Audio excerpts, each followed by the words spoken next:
김성환의 시사야.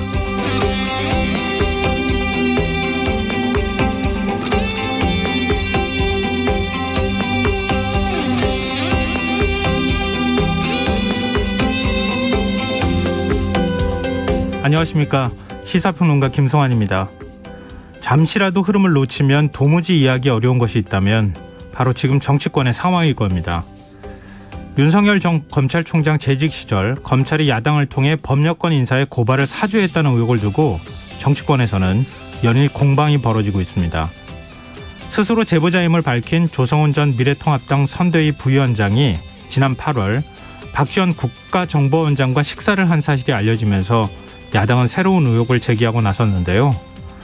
국민의힘은 제보자와 박지원 원장이 특수한 관계라고 주장하면서 국정원의 대선 개입 가능성을 주장하고 나섰습니다. 이에 대해 민주당은 엉터리 삼류소설을 쓰고 있다면서 국민의힘이 물타기 공세에 나섰다고 비판하고 있습니다.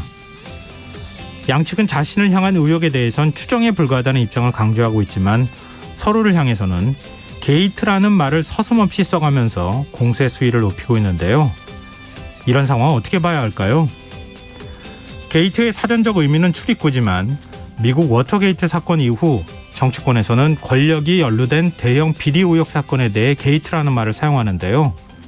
정치권의 어지러운 말 속에 사건의 본질이 점점 희미해지는 지금 진실 규명을 위한 출구는 과연 어디에 있는 걸까요? 자세한 정치권 소식 잠시 후 뉴스에서 자세히 살펴보겠습니다. 미국 뉴욕타임스가 우리 농촌의 100원 택시를 소개하면서 미국에선 상상도 못할 복지제도라고 극찬했다고 합니다. 교통이 불편한 곳에 사시는 어르신들의 이동을 돕는 100원 택시 어떻게 운영되고 있는지 더 깊이 있게 들여다보는 인터뷰 시간에 100원 택시 기사님 이야기 나눠보겠습니다. 정치인의 시각으로 국회 움직임을 통찰력 있게 분석해보는 시간이죠. 여의도 인싸. 오늘은 점점 더 복잡해져가는 고발 사주 의혹을 살펴보고 민주당 슈퍼위크 결과와 국민의힘 1차 예비 경선 움직임도 깊이 있게 토론해보겠습니다. 김성환의 시사에는 청취자 여러분들의 참여를 기다립니다. 방송 내용과 관련해 의견 있으신 분들은 문자 보내주십시오. 당첨된 분들께는 모바일 상품권 보내드릴 텐데요. 참여하실 번호는 샵9730이고요. 짧은 문자는 50원, 긴 문자는 100원의 이용료가 부과됩니다. 콩 게시판을 통해서도 무료로 참여하실 수 있고요. 콩 어플리케이션과 KBS 일라디오 유튜브 채널을 통해서도 저희 방송을 실시간으로 시청 또 참여하실 수 있습니다. KBS 일라디오 김성환의 시사야. 그럼 지금 시작하겠습니다.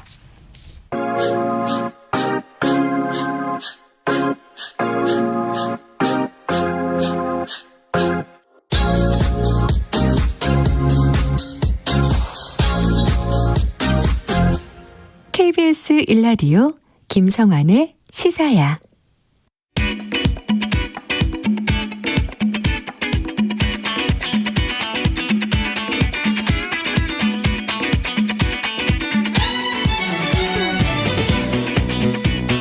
오늘 놓쳤던 뉴스 꼼꼼히 정리해드리는 뉴스야 시간입니다. 김민하 시사평론가 나와 계십니다. 안녕하세요. 안녕하세요. 네, 요즘 정치권은 굉장히 시끄럽기도 하고 복잡하기도 한데요. 우리 그런 얘기가 있잖아요. 이럴 때 곱게 논쟁을 좀 가르마를 타줬으면 참 좋겠다. 이런 생각을 좀 하게 돼요. 아마 청취자분들도 그런 바람 갖고 계실 텐데요. 좀 논쟁을 좀 잘 정리를 해주셨으면 좋겠습니다. 국회가 오늘부터 나흘 동안 대정부 질문을 진행하게 되는데요. 첫날인 오늘 윤석열 전 검찰총장 고발 사주 의혹이 최대 쟁점이 됐어요. 그렇습니다. 여기 이런 대정부 질문 이런 데서도 사실 가르마를 잘 타야 되는데 네. 가르마 막 2개, 3개씩 됩니다 지금. 그게 뭐가 뭔지 지금 잘 모르는 상황이니까. 그렇죠. 일단 이 오늘 나온 얘기를 종합해 보면 검찰의 국기문란이다 이런 주장이 한쪽에 있는 거고 아니다 이것은 국정원의 정치 개입이다 이런 주장이 한쪽에 있어서 두 주장이 격돌을 하는 듯한 그런 모양새였습니다. 그래서 더불어민주당은 이 사건에서 손준성 검사하고 윤석열 전 총장이 특수한 관계였기 때문에 이 사건에 윤석열 전 총장이 개입한 정황이 확인된 것이다. 이 주장을 중심으로 여러 가지 얘기를 했고요. 네. 국민의힘은 박지원 국정원장 개입설 이걸 전면에 부각을 시키면서 조성은 씨하고 박지원 원장이 뉴스버스 제보 이후 보도 이후 그리고 보도 이전 여기서 만남을 가진 이 시점이나 이런 것들을 볼 때 상당히 의심이 된다. 이 주장을 반복해서 이제 했습니다. 네. 국회에 출석한 박범계 법무부 장관은 윤 전 총장하고 손준성 검사가 매우 특별한 관계였다. 이런 발언을 했네요. 이 더불어민주당 백혜련 의원이 질문을 했는데요. 장관이 인사를 내려고 할 때 대검 쪽에서 손준성 검사를 수사정보정책관으로 계속 유임해달라고 요청이 있었다라고 하는데 그게 맞느냐라고 하니까 박범계 장관이 뭐 본인이 이 유임의 뜻을 직접 접한 건 아니었지만 그렇게 전달된 것으로 기억한다 이렇게 얘기를 했습니다. 그리고 전임 총장과 즉 윤석열 전 총장이죠. 손준성 검사는 매우 특별한 관계였다라면서 그것의 근거가 여러 가지가 있지만 지금 밝히기는 좀 어렵다 이렇게 얘기를 했고요. 그럼 여러 가지가 무엇이냐에 대해서는 지난번에 윤석열 전 총장의 징계 사유에 징계 청구할 때 이제 사유로 이제 거론이 됐던 판사 사찰 문건을 작성했다든지 이런 얘기들을 이제 언급을 했습니다.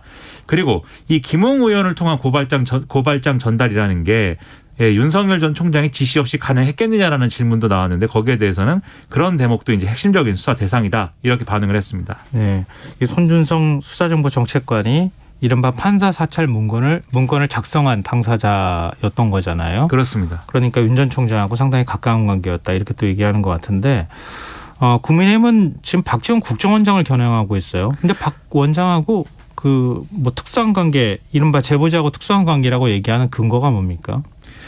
일단 이 박지원 국정원장하고 제보자하고 특수한 관계라는 것에 대한 근거는 방금 말씀드렸다시피 그 8월 11일 날 뭐 이 서울시내 모 호텔에서 이제 식사를 같이 했다. 그렇죠. 식사를 같이 했고 그 사실을 이제 뭐 이 소셜 미디어에 올렸다 이런 네. 것도 있고요.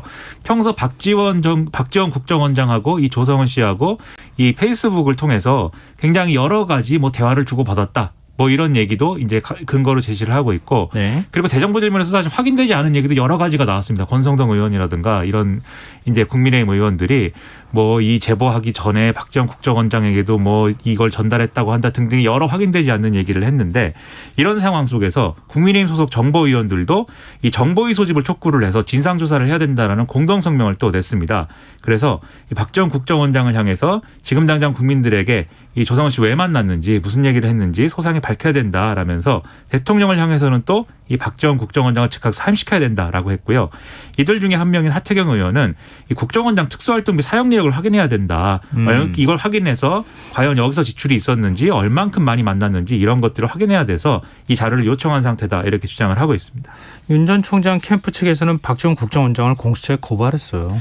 그렇습니다. 이 윤석열 전 총장 측이 박지원 국정원장 그리고 이 사건 제보자 조성은 씨 성명 불상자 1인 이 식사 자리에 같이 있었다고 하는 이 사람들을 국가정보원법 및 공직선거법 위반 혐의로 고발했다고 밝혔는데요.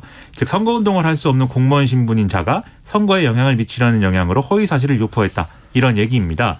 그리고 윤석열 캠프는 당장 박지원 국정원장에 대한 수사를 공수처가 시작을 해야 된다. 이렇게 촉구를 하기도 했습니다. 박지원 국정원장하고 사실 뭐 정치 구단으로 불렸던 정치인 아니겠습니까? 근데 지금 그 정치 공작이라는 주장하고 지금 조성은 그 전 미래통합당 선대위 부위원장 이 사이의 관계가 어떻게 되느냐 이게 이제 굉장히 중요한 문제일 것 같은데 박지원 국정원장도 입장을 냈죠. 그렇습니다. 연합뉴스와의 통화를 해서 이런 대선 개입 의혹 이런 것들을 국민의힘이 제기하는 거에 대해서 야당이 헛다리를 짚는 것이다. 수사해보면 나온다. 이렇게 얘기를 했고요. 조성은 씨와의 관계에 대해서는 뭐 특수한 관계 같다고 하는데 그런 건 없다라면서 똑똑한 신세대 후배고 내가 청년이나 젠더 문제를 잘 모르다 보니까 물어보기도 한다. 이렇게 얘기를 했습니다. 그러니까 두 사람은 과거에 국민의당과 민주평화당에서 같이 활동을 했기 때문에 그때 생긴 친분을 지금까지 이제 유지하고 있다. 뭐 이런 취지의 얘기였고요. 네. 특수활동비 등의 야당의 자료 제출 요구에 대해서는 그거는 지금 할 수가 없다. 이렇게 얘기를 했습니다. 제보자 조성은 씨도 입장 냈죠. 이제 SBS 뉴스 인터뷰에서 그 얘기 있지 않습니까? 우리 원장님과 제가 원한 날짜, 배려받고자 했던 날짜가 아니었다. 이렇게 얘기를 해서 뭔가 박지원 국정원장하고 자신이 뉴스버스 보도의 어떤 일정에 대해서 뭔가 합의한 바가 있는 것처럼 이렇게 얘기를 한 거에 대해서 논란이 커지니까 소셜미디어에 입장문을 올렸습니다. 이 9월 2일 날 뉴스버스에 이제 보도해달라고 하지도 않았고 그걸 원하지도 않았고 뉴스버스도 이러한 자신의 뜻을 배려하지 않았다. 이런 점들을 설명하려다 보니까 나온 표현이었지 뭐 따로 이게 뭐 합의한 바가 있다든지 요구를 했다. 그런 얘기가 아니었다라고 했고요. 네. 박지원 대표 이제 국정원장이지만 과거에 이제 대표를 했기 때문에 박지원 대표와는 어떤 요소에서라도 윤석열 전 총장에 대한 내용들을 상의하거나 할 대상으로 고려하지 않았다. 이렇게 밝혔습니다. 즉 얘기한 바 없다는 거죠. 그리고 조성은 씨는 오늘 언론 인터뷰 등을 통해서 김웅 의원을 통해 자료를 전달한 사람이 손준성 검사라는 사실을 뒷받침하는 자료를 또 추가 공개하기도 했는데요. 네. 그러니까 텔레그램 계정에 올라온 사진이 이제 똑같았다라는 거고 이 사실을 이제 다른 언론에서도 검증을 한 그런 상황입니다. 그러니까 이른바 손준성 보냄이라고 했던 그 텔레그램 계정을 추적했을 때 그 계정과 얼마 전까지 지금 뭐 계정이 폭파됐다고 얘기하는데 얼마 전까지 손준성 검사의 그 텔레그램 화면하고 똑같았다. 그러니까 이 조성은 씨가 지금 갖고 있는 휴대폰은 원래 갖고 있는 휴대폰은 이제 포렌식하느라 제출했기 때문에 예. 지금 갖고 있는 휴대폰은 손준성 검사 전화번호가 없거든요. 예. 그래서 자신이 받았던 손준성 보냄에 손준성을 누르면 손준성이라는 이름의 어떤 사람인 것 같긴 하지만 예. 그게 검사 손준성인지는 확인이 안 되는 겁니다. 그래서 자신이 전달받은 그 문서들을 똑같이 손준성 검사 휴대폰 전화번호가 있는 텔레그램 계정으로 전송을 했을 때 그 손준성 검사 휴대전화 번호가 있는 휴대전화에서 손준성 이름을 누르면 검사 손준성의 계정이 뜬다는 거예요. 네. 그래서 그걸 언론이 검증을 했는데 이 검증을 한 이후에 직후에 조성은 씨가 이런 점들을 밝히려고 하니까 손준성 검사는 텔레그램을 탈퇴했는지 탈퇴한 계정입니다. 지금 이렇게 나오고 있으나 그 전에 이제 검증 과정이 다 이제 기록으로 남아 있고 캡처 화면으로도 남아 있다. 이런 설명이었습니다. 일단 뭐 지금 국민이 무슨 조작된 것이다 이렇게 계속 주장을 하고 있으니까 이제 뭐 그 증거는 확보했다 이렇게 얘기를 하고 있으니까 그걸 또 비교하는 작업을 하겠죠 아무래도. 근데 지난 주말 내내 여야는 뭐 공수처의 김웅 의원실 압수수색 적법성 두고 공방을 벌였는데 공수처가 오늘 압수수색을 제기했어요. 그렇습니다. 사흘 만에 이제 압수수색을 재개하게 된 건데요. 앞서 10일 날 김웅 의원 사무실과 자택 등에 대해서 동시다발적으로 압수수색을 시도를 했지만 김웅 의원 측이 국회 사무실 압수수색에 대해서 여러 가지 절차적인 위법성 이런 것들을 지적을 하면서 반발을 해서 이게 11시간 만에 무산이 됐었죠. 특히 당시 국회 사무실 내에 보좌진 PC와 문서가 압수수색 대상에 포함되는지를 놓고 대립을 했었는데 오늘 김웅 의원은 오늘은 적법한 압수수색 영장 제시가 있었다. 그래서 변호인 참관하에 최대한 다 협조했다라고 얘기를 했습니다. 네. 그리고 이제 보좌관 PC나 이런 것들은 뭐 압수수색의 대상에 포함이 안 되는 걸로 오늘은 진행을 했다고 하고요. 그러면서 박지원 국정원장을 고발했다라는 사실을 재차 언급을 하면서 야당 정치인, 즉 자신을 얘기하는 거죠. 이 야당 정치인에게 했던 것과 똑같은 이 전광석화와 같은 압수수색이 있을 것으로 기대한다라면서 어떤 수사의 형평성 이런 것들을 제기를 했습니다. 네. 국민의힘 윤희숙 의원 사퇴안이 국회 본회의에서 처리가 됐네요. 그렇습니다. 부친의 농지법 위반 의혹이 제기가 되자 의원직 사퇴를 선언했던 국민의힘 윤희숙 의원의 사직안이 오늘 국회 본회의에 상정이 됐는데 윤희숙 의원이 신상 발언을 통해서 이 정권의 부동산 정책 실패에 대해서 누구보다도 날카로운 비판을 해온 이 비판의 의미를 살리기 위해서 가장 무거운 도의적 책임을 지기로 한 것이다. 그러니까 가결시켜달라. 이렇게 신상 발언을 했습니다. 그래서 이 사직안은 재석 223명 중에 찬성 188명, 반대 23명, 기권 12명으로 가결이 됐고요. 따라서 국민의힘 의석수는 104석에서 103석으로 감소했습니다. 근데 민주당 이낙연 전 대표, 이낙연 후보도 지금 의원직 사퇴 선언하지 않았습니까? 그 사직안 오늘 본회의에서 처리 안 됐어요? 애초에 이제 윤희숙 의원 사직안하고 함께 처리될 것이다 이런 전망들도 나왔었는데 네. 오늘 이제 더불어민주당이 오전에 최고위를 열어서 이 문제를 논의를 했습니다. 최고위 끝나고 나서 고용진 수석 대변인이 나와서 밝힌 바를 보면 이낙연 전 대표의 의원직 사퇴 의향을 존중하되 윤희숙 국민의힘 의원 사직안과는 같이 처리하지 않고 추후 어떻게 할 것인지는 계속 논의하기로 했다. 이렇게 얘기를 했고요. 그럼 사직안 언제 처리한다는 거냐 물어보니까 날짜를 정한 바 없다. 이렇게 얘기를 하면서 오늘은 윤희숙 의원 사직안만 처리가 됐습니다. 그래서 언론 보도를 보면 이 이낙연 전 대표 사직안을 처리를 하면 결국 종로 재보궐선거를 대선하고 함께 치러야 되기 때문에 이 부담에 대한 여러 가지 검토를 하느라 좀 늦어지고 있는 게 아니냐 이런 해석이 나오고 있다. 이렇게 볼 수가 있겠습니다. 네.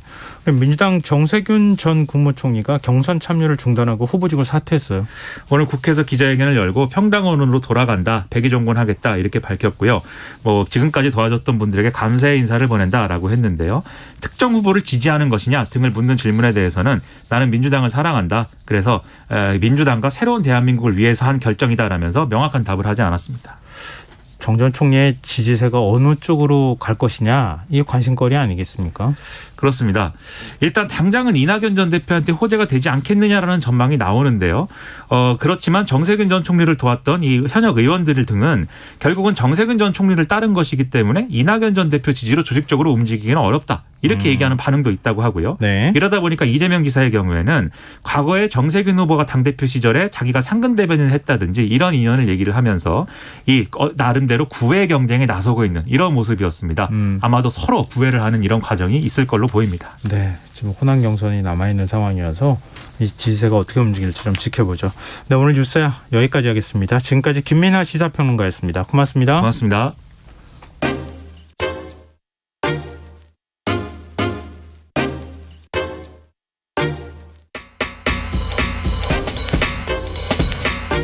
바쁜 당신이 알아야 할 모든 것 여기에 있습니다. KBS 1라디오 김성환의 시사야. 충남 서천군에는 일명 100원 택시라는 제도가 있습니다.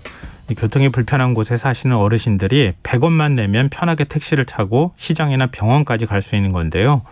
그런데 미국 뉴욕타임즈가 바로 이 100원 택시를 소개하면서 신이 내린 선물이다, 교통혁명을 일으켰다, 이렇게 극찬을 했다고 합니다.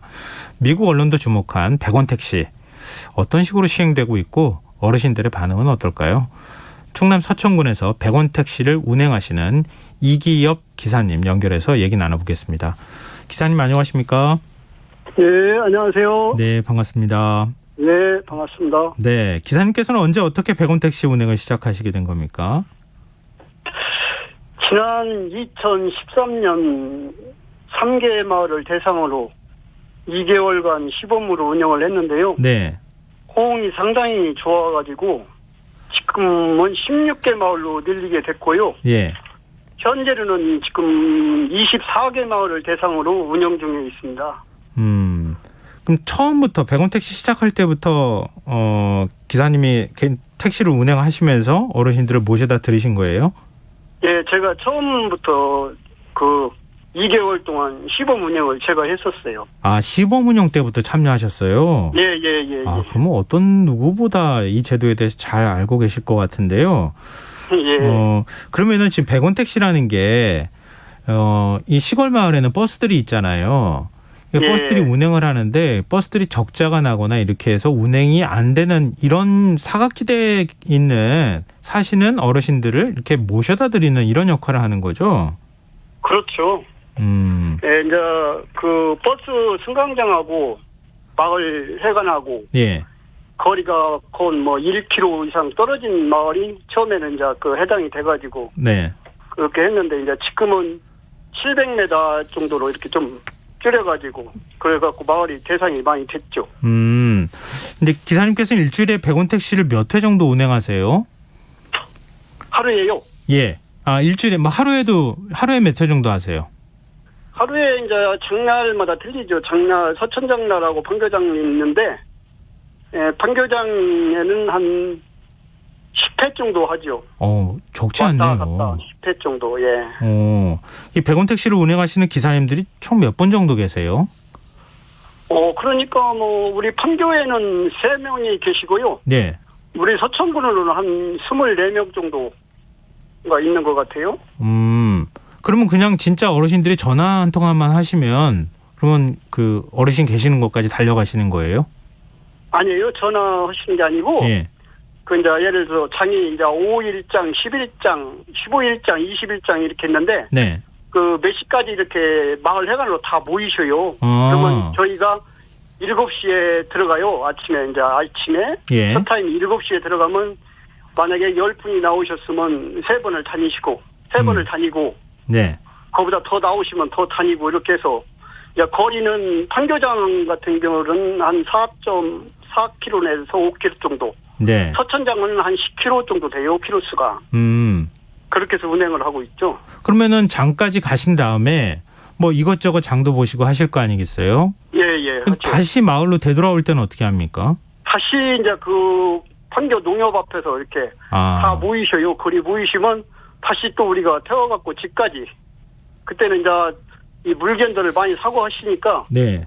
집까지 다 모셔다 드려요. 지금 그러면은 그 모시다 드리는 어르신이 사시는 마을에는 버스가 아예 운행이 안 되는 겁니까? 그렇죠. 버스가 못 다니죠. 아, 그렇군요. 근데 그 지금 버스가 안 닿는 마을에만 지금 희망 택시가 들어가고 있어요. 100원짜리 택시가. 근데 요금을 100원만 받는다. 이게 상상이 잘 안 되거든요. 예. 그러면은 100원 받고 진짜 택시 운행 하시는 거 맞으세요? 100원 받고 이제 나머지 금액은 우리 서천군에서 저희들한테 지불을 하시죠. 근데 100원은 안 내도 되는 거죠?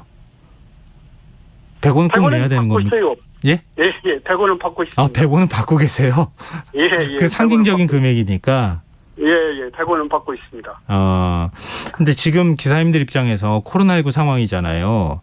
예. 지금 다른 이 방송 듣고 계시는 택시 기사님들도 굉장히 많으신데, 손님이 들어서 너무 힘들다 이런 얘기들 하시거든요. 근데 이 코로나 상황에서 100원 택시 때문에 혹시 영업에 도움이 되거나 그런 부분이 있으세요? 도움이 많이 되죠, 저희들한테도. 지금 뭐 코로나로 인해서 손님도 많이 떨어지고 한데 저희들은 그래도 이제 이렇게 한 달에 한 10회 정도 서천장, 판교장 이렇게 10회 정도를 운영하니까 네. 그냥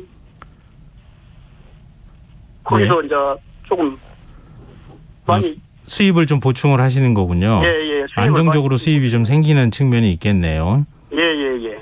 그럼 군에서는 한꺼번에 이렇게 한 달치 이렇게 딱 정리를 해서 정산을 해서 돈을 한꺼번에 주는 겁니까? 예. 저희가 이제 한 달 정산을 해서 네. 이렇게 올리죠. 아, 그렇구나. 근데 100원 택시 처음 시작할 때부터 2013년 시범 사업할 때부터 참여하셨다고 말씀하셨는데 그때부터 한 마을에 계속 어르신들 모셔다 드리는 거 아닙니까? 근데 그렇죠. 이제는 어르신들 집안에 어떤 일이 있는지까지 속속들이 다 하시겠는데요. 예. 그 어르신들이 이제 이렇게 장이 나오시다가도 또 안 나오시면 또 저희들도 궁금하죠. 어디 괜찮으신가? 어디 뭐 또 병원에 가신 것인가? 뭐 이런 것도 물어보고. 네. 참 가족처럼 이렇게 같이 지내요. 이렇게 일주일에 2번씩 계속 보니까 네. 가족 같아요. 그리고 그 어르신들 한 분 한 분 다 성격도 저희가 다 잘 알고 있고 그러니까 재밌어요. 아니 그 택시 타고 가시면서 그냥 조용히 가만히 가시지는 않을 거 아니에요. 뭐 우리 아들이 어떻게 했고 뭐 했고 우리 며느리가 어떻고 이런 얘기 다 하시는 거 아니에요? 말씀들 많이 하시죠. 뭐 딸 자랑 아들 자랑 뭐 그리고 이제 연세들이 많이 드셔가지고 네. 좀 안타까운 점도 많아요. 뭐 안타까운 점 어떤 거요? 뭐 물건 같은 거 사시면 못 쳐들고 하니까 저희들이 많이 쳐들어다 이렇게 싫고 그런 걸 많이 저희들이 하죠. 근데 같이 모셔다 드렸던 분이 갑자기 안 보이시거나 그러면 그러시겠어요. 네. 예. 이번에 뉴욕타임즈에서 100원 택시에 대해 보도한 기사가 화제가 되고 있는데요. 당시 취재도 외국인 그 뉴욕타임즈 기자가 취재도 했습니까? 기사님을? 예, 같이 했어요. 그 굉장히 낯서셨겠어요. 네? 굉장히 낯선 경험이셨겠어요. 일단 외국인들이 왜 100원 택시를 이렇게 신기하나 궁금하시지 않으셨어요? 그렇게 저는 그렇게까지는 몰랐어요. 그렇게 하시는지까지는. 그러니까 그렇게까지 관심 있는지 잘 모르셨다고요? 예, 몰랐어요 저는. 근데 뭐 신문에 나오고 막 그랬다고 해서 네. 좀 그랬었어요. 기사 나온 거는 우리나라 국내 언론이 전하는 걸로 접하게 되신 거죠? 예. 근데 100원 택시 운영하시면서 좀 아쉬운 부분은 없으세요? 예, 아쉬운 부분은 요즘 그 75세 이상 노인분들은 그 버스 요금을 안 내고 사시잖아요. 네. 예. 그런데 이제 저희는 1,500원을 서천장 가시는 건 1,500원을 받고 있습니다. 100원 택시하고 서천장에 가시는 건 1,500원을 받고 있는데 네. 그것이 조금 버스를 타시면 돈을 안 내도 되는데 희망 택시를 타시니까 네. 1,500원을 내는 그런 게 조금 아쉬워요. 그런 게 조금 노인 양반들 돈도 없는데 그런 것 좀 더 예. 이렇게 해줬으면 좋겠어요. 아, 그런 군에서 조금 더 지원을 해주셨으면 좋겠다 이런 이왕이 말씀이시군요. 해주시는 것 좀 군에서 더 조금 협조해서 네. 좀 잘 편안하고 예. 재밌게 다닐 수 있도록 이렇게 좀 해주셨으면 감사하겠습니다. 네, 알겠습니다. 이 시골에 계시는 우리 어르신들 발 역할 앞으로도 좀 계속 해주시고요. 감사하다는 말씀 제가 대신 전해드립니다. 오늘 인터뷰 응해 주셔서 고맙습니다.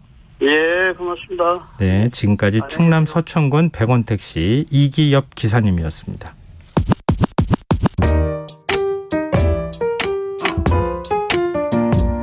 김성환의 시사야는 청취자 여러분의 참여를 기다립니다. 문자 샵 9730으로 여러분의 의견 보내주세요. 짧은 문자는 50원, 긴 문자는 100원의 정보 이용료가 부과됩니다. 애플리케이션 콩, 유튜브 채널 KBS 일라디오에서는 무료로 참여하실 수 있습니다.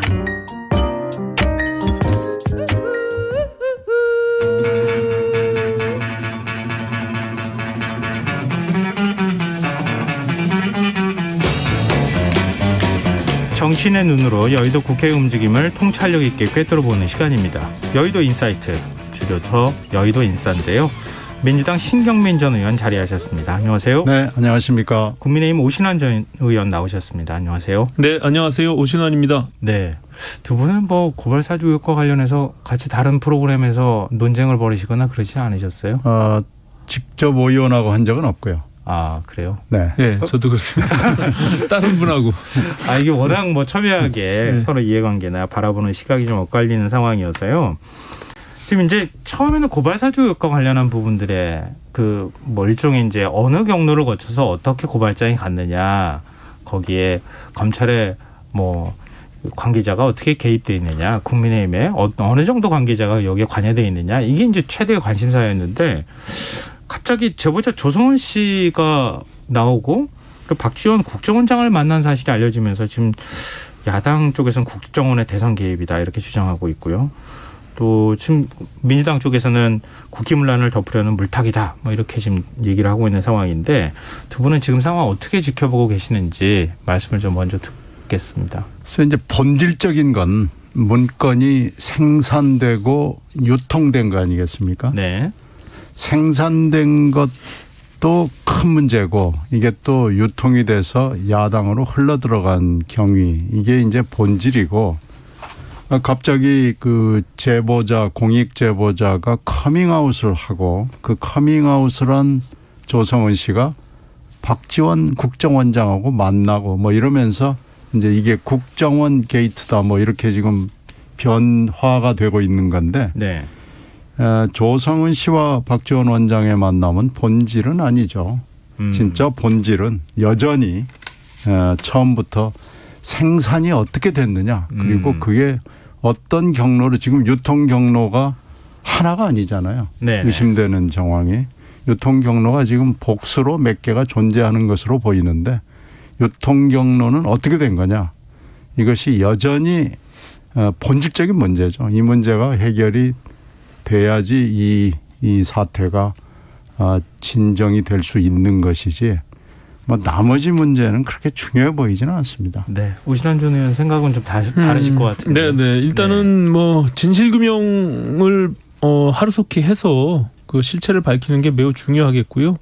지금 뭐 여당이 주장하는 고발사주 의혹이라는 것도 현재까지는 의혹인 것이고, 이제 저희가 이야기하는 그 제보자와 박지원 국정원장과의 만남 또한 그것이 굉장히 합리적 의심을 할 수밖에 없는 그런 정황들이 있어서 문제 제기를 하는 겁니다. 마찬가지로 이제 그 사실 여부에 대한 것들은 분명히 지금 수사를 통해서 빨리 밝혀야 되는 것이고요. 네. 왜냐하면 이게 7월 21일 날 조성은 제보자가 언론에 인터넷 매체에 결국에는 그 내용들을 전달하고 8월 11일 날 이제 국정원장을 만난단 말이죠. 네. 그리고 9월 2일 날 결국에는 그 매체에서 기사를 첫 보도를 하게 되는데, 그 과정에서 이게 한 복판에서 이제 국정원장을 만났고, 오늘 이준석 당 대표가 지적한 대로 8월 10일 날 11일 날 만났는데 10일과 그 다음 날인 12일 날 그 핸드폰을 캡처한 것이 결국에는 전달이 됐단 말이죠, 검찰에. 그러니까 네. 그런 부분들을 봐서는 굉장히 합리적으로 의심을 할 수밖에 없고 오늘 조성은 씨가 그 실수인지 아닌지의 여부를 떠나서 이제 우리 국정원장, 우리 원장님과 그 내용에 대해서 날짜를 선택함에 있어서 그것을 의논한 날짜가 아니다라고 얘기했던 부분도 굉장히 석연치 않고, 특히 그것이 그 뭐죠, 뉴스버스의 그 조 기자. 네, 지금 이 사건을 취재했던 기자 말씀하시는 거예요? 아니 전혁수 기자 말고, 전혁수 기자 그 발행인 이름이 뭐죠? 이진동 기자. 네. 이진동 기자가 그 쳐야 된다라고 하는 그 날짜라고 하는 것도 굉장히 적절치가 않은 거죠. 이게 경선이 지금 한복판에 대선이 진행되고 있는 과정에서 날짜를 특정해서 이걸 치겠다라고 하는 그 표현 자체가 저는 굉장히 의도가 있는 그런 잘못된 의도가 있다, 이렇게 보여집니다. 네. 조성은 씨 관련 발언 때문에 지금 오늘 더 사안이 더 커져서 지금 야당 쪽에서 더 의혹 제기를 하고 있는 상황인데요. 이게 제보자 조성은 씨가 SBS와 인터뷰하는 과정에서 한 발언이지 않습니까? 그 SBS 인터뷰 내용을 잠깐 좀 들어보고 저희가 와서 다시 얘기 나누시죠. 날짜와 어떤 기간 때문에 저에게 자꾸 이제 뭐 어떤 프레임 씌우기 아니면 공격을 하시는데, 사실 이 9월 2일이라는 날짜는 뭐 우리 원장님이나 저가 원했던 거나 저가 배려받아서 상의했던 날짜가 아니거든요. 그냥 이진동 기자가 뭐 치자 뭐 이런 식으로 이제 결정을 했던 날짜고, 그래서 제가 사고라고 표현했고, 만약 이진동 기자가 10월 달에 그 날짜를 선택했으면 10월이 됐을 거고 12월이 됐으면 12월이 됐을 텐데, 이 날짜랑은 사실 전혀 연관도 없고, 저는 이 내용을 제가 이후 오늘 SNS 과정에도 이제 상세하게 서술을 했지만 위험성이 있거나 혹은 이 당사자가 이거를 듣고 어떤 인지를 할 수 있는 사람들에게는 절대로 말씀을 드릴 수 그러니까 없죠. 박지원 원장에게 이 건과 관련해서는 어떤 얘기도 하지 않았다라고 그럼요. 다시 확인하셨습니다. 네. 지금 이제 발언 내용 듣고 오셨지만 맨 마지막 부분에는 또 그 발언 내용을 부정하는 듯한 발언 내용이 있어서 지금 두 가지가 혼재되어 있는 상황이긴 한데요. 뭐 일단 오신환 전 의원께서는 발언하시는 과정에서 이 인터뷰 내용을 지금 언급하시면서 얘기를 해주셨어요. 그렇습니다. 예. 네. 그러니까 이게 단순히 이 그 뭐 실수 여부나 이 발언에 대해서 해석이 분분할 수는 있지만, 어쨌든 그 박지원 국정원장을 그 한복판에서 만났던 그 시기와 또 말씀드린 대로 오히려 저는 그 후자에 나왔던 그 이진동 기자의 치자라고 하는 그 날짜 9월 2일을 정한 것, 그 자체가 저는 매체로서도 굉장히 부적절한 의도를 가지고 접근한 것이 아니냐. 대선에 지금 경선이 한참 있는 그 이제 제보자의 경우는 조성은 씨는 날짜에 대해서 선택하지 말고 본인이 그 날짜가 아니다, 하지 말자라고 했다는 거 아닙니까? 네. 근데 이진동 기자는 치자라고 하면서 그 날짜를 찍어서 한 것은 분명히 영향을 미칠 수 있다는 판단하에 그 날짜를 특정한 것이죠. 예. 네. 신경민 전 의원 어떻게 보십니까? 그렇게 날짜가 저는 중요해 보이진 않고요. 이게 지금 작년 4월에 일어난 것을 이제 올 1년여가 지나서 뭐 우연히 하여튼 뭔지 모르지만 제보가 됐고, 그것을 이 뉴스버스라는 매체의 기자들이 확인을 하고, 그러다가 이제 뭐 9월 2일 날 보도를 하고, 이 제보자 조성은 씨는 계속해서 확인을 더하자 뭐 그런 과정에서 이런 날짜들이 나오고, 그 와중에 이제 조성은 씨와 박지원 원장의 만남이 있었고, 그런데 이 100보를 양보해서 조성은 씨하고 박지원 원장 사이에 무슨 일이 뭐 얘기가 오고 갔다고 칩시다. 그러니까 100보, 뭐 200보, 300보를 양보해서 그렇다 하더라도 이 생산 과정과 유통 경로에는 아무 영향을 주는 게 아니에요. 그게 7월에 했건 8월에 했건 9월에 했건 네. 생산은 이미 작년 초에 된 거고요. 그게 유통이 4월 3일, 4월 8일 작년에 1년도 훨씬 전에 된 거죠. 이것은 움직일 수 없는 사실입니다.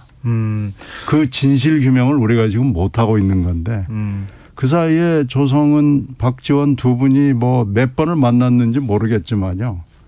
만났다고 쳐도 생산과 유통에는 아무 영향을 주질 않아요. 본질은 생산과 유통입니다.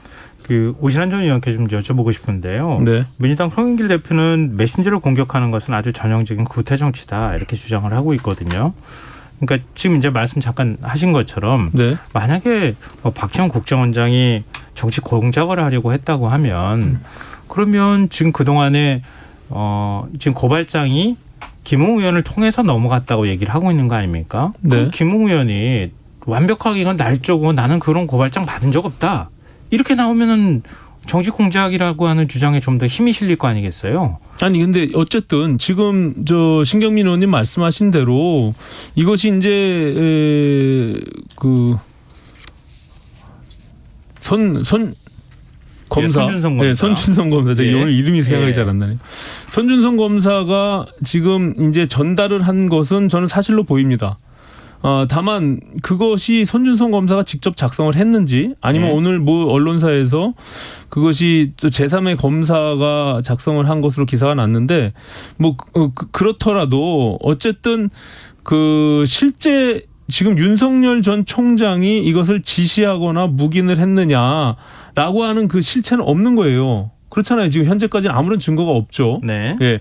그런 상황에서 그 문제가 물론 그 검찰이 실제로 작성을 해서 고발 사주를 한 것인지 네. 아니면 또 제3자가 그것을 만들어서 전달을 단순히 한 것인지 그건 아직 여부가 확인이 안 된 것이죠. 그러니까 그런 과정에서 만약에 지금 정치적인 나쁜 의도를 가지고 어떤 영향을 미치려고 그것이 만약에 그런 의도가 담겨 있었다면 그 또한 부적절하다는 거예요. 그러니까 그 자체에서 만약에 검사가 그 고발장을 작성해서 야당에게 고발을 사주했다면 그것도 큰 문제죠. 네. 하지만 그 문제와 마찬가지로 만약 국정원장이 그 부분에 대해서 적극적인 개입을 하거나 아니면 조언을 통해 가지고 나쁜 의도가 거기에 실렸다라면 그 또한 적절하지 않다는 거예요. 예. 아니 근데 그 제가 좀 여쭤보려고 했던 부분은 뭐냐면 만약에 박지원 국정원장이 정치 공작을 하고 조성은 씨를 통해 가지고 받지 않은 것을 마치 받은 것처럼 텔레그램을 조작한다거나 이렇게 했다고 그런 얘기는 하면 아닙니다. 예, 예.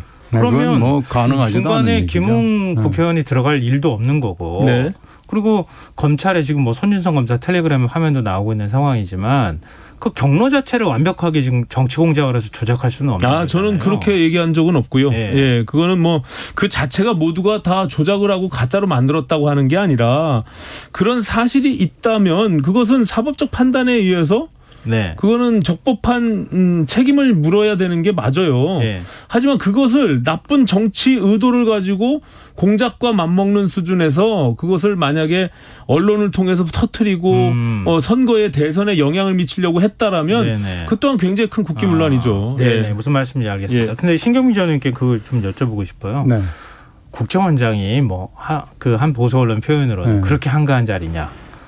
제보자 조성은 씨하고 오래전부터 이렇게 친분 관계를 유지해 왔고 지금 이제 앞서 오신환 전 의원께서 말씀하신 것처럼 만난 시기도 아주 묘하게 맞아떨어진다. 이건 좀 박재원 원장이라는 분은요. 오지랖이 굉장히 넓은 분이고요. 박지원 원장이라는 분은 대단히 독특한 정치인입니다. 그리고 언론인보다도 언론을 더 잘 알고 지금 원장으로 부임한 지 얼마 안 됐지만 벌써 서너 번씩 만나서 밥 먹었다는 사람들이 굉장히 많고요. 박지원 원장의 이 교류의 폭과 관심은 상상을 절할 정도인데 박지원 원장은 아마 틀림없이 옛날 사람들 인맥 관리를 해야 되고 또 이제 원장을 그만두는 날짜가 사실상 거의 정해진 거 아니겠어요? 네네. 이제 임기가 이제 내년 대통령 임기 끝나고 후임자 결정되면은 나오는 거죠. 그러니까 그 이후도 아마 언론과의 어떤 관계 이런 거 굉장히 열심히 생각할 거고 아마 시사평론가로서 한국 사회를 계속해서 여러 가지로 충분히 마사지할 이런 계획도 있고 그런 분이에요. 그러니까 이게 지금 박지원 원장이 그 조성은 씨 만났다는 건 전혀 이상한 건 아니고요. 그리고 만났다 그래도 생산과 유통 경로에 작동할 수도 없고요. 모르겠어요. 지금 조성은 씨도 머리가 좋은 여자분이기 때문에 틀림없이 이 프레임을 잘 알고 그래서 모르겠어요. 살짝 시사를 했는지는 모르지만 네. 박 원장으로부터 지시를 받고 뭘 따라서 하고 이럴 것 같지도 않고요. 박 원장이 그렇게 할 사람도 아닙니다. 그런 점에서 봤을 때 이건 본질이 아니고 네. 본질은 손준성인지 손준성 팀인지 수사정보정책관실이죠. 손준성은 네. 이제 곧 차장검사 나갈 사람이거든요. 그러니까 이 굉장히 경력 관리가 잘 돼 있고 이 출세 가도를 달리는 사람입니다. 그래서 손준성 내지는 그 팀이 하여튼 손준성의 전화기로부터 김우로부터 이렇게 해서 조성은으로 왔다는 것은 오늘까지의 보도로 봐서 이건 거의 맞는 것 같아요. 그러니까 지금 작성을 누가 했냐. 그리고 그 작성이 어떻게 됐고 여기에 총장이 어떤 식으로든지 간에 묵인 내지는 뭐 명시적 뭐 이런 것들이 있었느냐라는 것이 핵심이죠. 네. 그럼 이게 유통 경로를 따라가다 보면 이 핵심도 나올 수 있지 않나 이렇게 봅니다. 그러니까 이제 그 핵심을 네. 밝히기 위해서 공수처가 고발 3일 만에 전격적으로 참고인 신분인 더군다나 국회의원 의원실을 지금 전격적으로 압수수색을 시도한 거 아닙니까? 네. 그러니까 이게 굉장히 이례적이고 그렇다라면 또 다른 어떤 한쪽 축에서 지금 국정원장과 제보자와의 만남이 굉장히 합리적 의심을 가질 수밖에 없는 그런 어떤 의혹을 제기하니까 그 또한 같이 조사를 해서 실체를 밝히자는 거예요. 저희가 그것이 있다 없다에 대한 어떤 그 유령과 같은 실체도 없는 거 가지고 계속 정치권에서 네네. 이 중요한 대선의 각 당의 후보들을 뽑는 과정에 이 불필요한 정치 논쟁을 할 필요가 없이 빨리 수사해서 그것을 밝히는 것이 선행돼야 된다. 그래야 제대로 된 후보를 뽑을 거 아닙니까? 네, 이로 인해서 만약에 사실이 아닌 거 가지고 제2의 김대업으로 또 피해자가 생겨서도 안 되고 만약에 그것이 사실이라면 정말 제대로 된 법적 처벌을 받아야 되는 거죠. 네네. 중대한 사안이니까. 아, 그럼요. 예, 그래서 빨리 그 실체를 밝혀달라. 네. 다만 지금 제보자도 그리고 뉴스버스의 인터넷 매체도 또한 국정원장인 박 전 원장도 여기에 다 연루가 돼 있으니 그것도 같이 동시에 밝혀달라 이 말입니다. 예. 네. 아 근데 정치권이라는 게요. 자 지금부터 조용히 합시다. 자 모두 딱 조용. 이렇게 하면 얼마나 좋겠습니까? 계속 싸우니까. 아니 근데 지금 대검에서 감찰을 하고도 꽤 오랜 시간 감찰하고 아무것도 지금 나오지 않았으니까 저렇게 입 다물고 있는 거 아닙니까? 아니 그러니까 감찰 내용을 그냥 막 공개할 수가 없잖아요. 아니 그러니까 지금 오랜 시간이 됐는데 네. 예, 뭐가 있으면 벌써 다 흘러나왔죠. 지금까지 검찰이 맨 그런 일만 했던 검찰인데 예, 알겠습니다. 일단 모든 게 다 언론에 흘러내보내잖아요. 예. 감찰 결과가 또 발표가 되지 않을까 또 싶은데요. 네. 공수처가 또 수사 들어간 상황이라서 이게 어떻게 될지는 빨리 지켜봐야 감찰 될것 결과를 같습니다. 내놔야 됩니다. 네. 예. 네. 본질적으로는 하여튼 수사 결과를 빨리 내놓는 거 외에는 이 공방을 좀 잠재울 만한 방법이 별로 없는 것 같습니다. 그렇습니다. 예. 지금 여러분께서 KBS 라디오 김성환의 시사회와 함께하고 계십니다. 여의도 인싸, 국민의힘 오신환 전 의원, 민주당 신경민 전 의원과 함께하고 있습니다. 이제 대선 경선 얘기도 좀 해보죠. 네. 민주당 대선 경선 1차 슈퍼위크 결과가 나왔습니다. 이재명 지사가 간신히 과반을 유지했다. 그리고 이낙연 전 대표는 다시 추격의 불씨를 되살렸다. 이게 언론의 전반적인 평가인 것 같습니다. 추미애 의원, 추미애 전 장관의 약진도 있습니다. 아, 그게, 예, 그게 오늘 결국 정세균 전 총리의 이 사퇴로 이어진 거기 때문에요. 아, 그 추미애 후보 요인도 굉장히 중요하죠. 신경민 전 의원께서 한번 분석을 해 주시죠. 뭐. 충청권이 54대 28일로 하프게임이었거든요. 네. 그러면서 이제 1차 슈퍼비크와 TK 지역하고 강원도 지역에서는 그걸 합한 지난 주말 토요일 일요일권에서는 이렇게 얘기를 했어요. 이재명 지사 쪽에서 완벽하게 끝내주겠다. 그러면서 64만의 1차 선거인단 모집에서 40만 정도를 이재명 지사 측이 모집을 한 거기 때문에 이걸로 그냥 끝내버리겠다. 뭐 이렇게 얘기를 했어요. 그러니까 그렇게 되면은 한 60 가까이 나와야 됩니다. 60% 정도 이겨야 되는데 그보다 이제 훨씬 떨어진 51%가 나오고요. 이낙연 후보 측은 28% 정도였는데 31%로 올랐습니다. 그러니까 3% 떨어지고 이낙연 지사 측은 또 이낙연 후보 측은 3% 올라가고 그래서 예.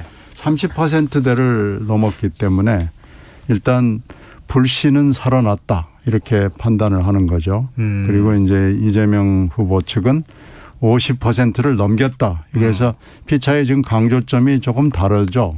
근데 이제 여기서 일단 51이라는 의미도 중요하지만은 31이라는 숫자도 의미가 있죠.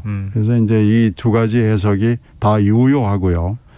추미애 후보가 10%대를 넘기면서 당당하게 3위로 올라섰습니다. 네. 그러면서 이제 오늘 정세균 후보 입장에서는 도저히 동력을 끌고 갈 수가 없다. 동력이 앵꼬가 났다. 이렇게 지금 봤기 때문에 네. 후보 사퇴를 하게 된 거고요. 이제 이렇게 되면은 이제 다음이 2주 후입니다. 일요일로부터 계산을 하면은 네. 2주 정도 지난 추석을 지난 25일, 26일에 호남이 나란히 나오거든요. 네. 광주, 전남 그리고 이제 전북 이렇게 나오는데 여기에서 일단 결판 비슷한 1차 결판이 난다고 봐야 되는 거죠. 그래서 호남이 누구의 손을 들어두느냐에 따라서 이제 웃고 울고 여기서 갈림길이 생기는 거죠. 알겠습니다. 그러면 오신환 전 의원께는 이낙연 전 대표 의원직 사퇴 선언했잖아요. 좀 동정 여론도 있었다. 뭐 이런 이제 분석이 나오고 있는데 이 부분에 대해서 동의하십니까? 뭐 여러 가지 요인이 있겠지만 그 배수의 진을 치면서 가졌던 그 절박함 뭐 이런 것들이 일부 뭐 작용이 있었다라고 보여지고요. 다만 이게 이제 결선 투표 제도가 있잖아요. 민주당의 경우는. 네. 그래서 50%를 넘어야 되는데 그 이재명 지사가 51%라고 하는 간신히 넘은 그 과반 이상의 그 득표율이 계속 유지될 것이냐. 이제 그게 관건이고 결과적으로 오늘 아까 말씀하신 대로 정세균 후보의 사퇴 그리고 전체 권리당원의 30%를 차지하는 20만 명의 지금 호남의 유권자의 표심 이 부분이 굉장히 중요할 것 같고요. 그럼에도 불구하고 20% 격차라는 것은 작은 격차는 아닙니다. 제가 봐서는 네. 다만 그 반전의 가능성들을 만들어내서 한 번의 기회를 만들 것이냐 이 부분을 좀 지켜봐야 될 텐데 뭐 상당히 지금은 뭐 이렇게 많이 벌어져 있는 것만은 사실이다. 저는 이렇게 보여집니다. 네, 신경민 전 의원께서는 이낙연 캠프 상임 부위원장 네, 맡고 그렇습니다. 계시잖아요. 이거 좀 여쭤보고 싶어요. 만약에 호남에서 지금 뭐 정세균 전 총리가 갖고 있던 지지율이 어디로 갈 거냐 이것도 관심이긴 하지만 이재명 지사가 호남에서 과반을 가져갔다. 이렇게 되면 어떻게 되는 겁니까? 호남에서 이긴다 그러면은 이제 과반을 가져갔다 그러면은 그건 이재명 지사가 굳히기로 들어갈 수 있는 계기가 되는 거죠. 근데 이제 지금 호남의 여론조사의 추이를 보면 그렇게 이재명 지사가 이기기는 쉬워 보이지는 않습니다. 그리고 또 하나는 지금 정세균 전 총리가 그만두게 된 것도 네. 전체적으로 동력도 고갈됐지만 호남에서 그렇게 좋은 성적이 나올 걸로 기대하기가 매우 어렵게 된 겁니다. 그리고 정세균 전 총리가 또 호남이기도 하니까요. 그런데 지금 호남이 고향인데 호남마저 정세균 총리에 대해서 아무 어떤 힘을 실어주지 않는다면 정치 생명이 위태롭거든요. 지금은 후보 사퇴지만 이제 후보 사퇴보다 더한 굉장히 심대한 타격을 받을 수 있기 때문에 정 전 총리는 이제 그만두신 거고요. 자, 그러면 이제 호남에서 어느 정도를 받아야 서로 승리를 다짐할 수 있느냐라는 게 되는데요. 여기에 이제 추미애 후보의 그 11%가 어떻게 10%가 지금 네. 어떻게 되느냐, 더 올라가냐, 내려가냐가 두 후보에게 이재명, 이낙연 두 후보에게 영향을 줄 수가 있습니다. 그래서 네. 이게 지금 굉장히 중대한 고비로 들어가고 있습니다. 네, 알겠습니다. 자, 이제 야권 경선 얘기도 좀 해보죠. 네. 국민의힘 굉장히 중요한 시점에 지금 와 있거든요. 대선 경선 후보 8명으로 추리기 위한 1차 예비 경선 여론조사를 이제 시작하는데요. 근데 뭐 지금 12명입니까 후보가? 그렇습니다. 12명 중에 한 분이 사퇴했죠. 예. 그 중에서 8명 고르는 거니까 그거는 좀 관심이 적을 수는 있겠지만 1차 뭐 지금 일반 시민 80% 당원 20%인데 그 결과가 공개가 됩니까? 공개는 안 됩니다. 공개는 안 됩니까? 그런데 또 뭐 공개가 언론을 통해서 다 되지 않겠냐 그러는데 윤석열 대세론이 계속 유지될 거냐 말 거냐 이 굉장히 관심거리 아니겠습니까? 윤석열 대세론은 한풀 꺾인 측면이 있고요. 특히 이미 한풀 꺾인 측면이 그렇죠. 있다. 이제 뭐 약간의 그 박스권에 묶인 상태 내지는 좀 하락세에 있는 과정에서 홍준표 후보가 상승세를 타고 그 과정에 지금 이제 뭐 고발사주 의혹이 터지면서 악재가 겹쳤죠. 네. 예, 그런 상태에서 뭐 지금 여러 번의 여론조사에서 이제 우리 국민의힘의 후보의 적합도 조사에서는 홍준표 후보가 이미 1위로 올라선 지가 몇 번에 걸쳐서 나타났고요. 네. 근데 이것이 특히 2030 청년들의 표심이 작동한 측면들이 있어서 그게 단순히 이렇게 쉽게 다시 이게 반전이 될 가능성은 좀 희박하다. 저는 이렇게 봐요. 네. 이게 다만 근데 여야를 전부 놓고 봤을 때는 여전히 이제 윤석열 후보가 높지만 사실 그런 여론조사는 없거든요. 네. 예, 여당과 야당의 후보를 각자 뽑아서 1대1로 싸우는 거니까 제가 봐서는 이 추세가 계속 유지될 텐데 그 과정에서 결과적으로 홍준표 후보는 그런 본선에서 확장력을 갖고 이길 수 있느냐라는 문제에 대해서 유권자들이 또 다시 한번 보는 그 시기가 올 것이다. 저는 이렇게 봅니다. 네. 신경민 전 의원께서는 지금 뭐 무야홍이라고 하는 단어가 만들어져가지고 홍준표 의원, 홍준표 네. 후보의 그 지지율이 계속 올라간다 이렇게 평가도 나오는데요.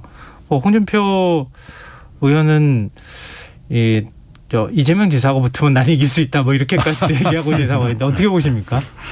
글쎄요. 아무래도 지금 홍 후보가 유리한 국면으로 들어가고 있는 것은 뭐 분명해 보여요. 그리고 지금 윤 후보 같은 경우에는 지금 현재 고발 사주의 의혹도 의혹이지만은 다른 여러 가지 문제들이 지금 계속 이미 드러났거나 대기 중이거나 이래서 점점 더 어려운 국면으로 들어가는 것 같고요. 그 틈을 아무래도 홍 후보가 차고 들어가는 거 아닌가 이렇게 생각이 돼서 홍 후보 쪽에 유리한 국면으로 갈 수밖에 없어 보입니다. 근데 지금 홍 후보는 이렇게 주목을 받는데 네. 왜 다른 후보들이 이렇게 안 오르는 거예요? 뭐 그건 뭐 사실 이제 홍준표 후보의 뭐 사이다 같은 발언, 뭐 이제 직접적인 직설적인 어떤 그런 것들이 젊은 층의 요구에 좀 맞은 측면들이 있고요. 그리고 이제 결과적으로는 윤석열 후보의 본인이 보여줘야 되는 이 국정 철학이나 비전 이런 것들이 오랜 기간 동안 부재하면서 거기에 대한 실망감들이 누적돼 왔을 때 결국 이것이 같이 맞물렸다. 저는 그렇게 보고요. 네. 근본적인 것은 윤석열 전 총장이 갖고 있는 컨텐츠에 문제가 있었다. 저는 이렇게 보여집니다. 네, 알겠습니다. 오늘 여의도 인싸 여기서 마무리하겠습니다. 지금까지 민주당 신경민 전 의원, 국민의힘 오신환 전 의원 두 분 말씀 고맙습니다. 네, 고맙습니다. KBS 라디오 김성환의 시사 1부 순서는 여기서 마무리하겠습니다. 전 11시 전각 2부에 다시 찾아오겠습니다.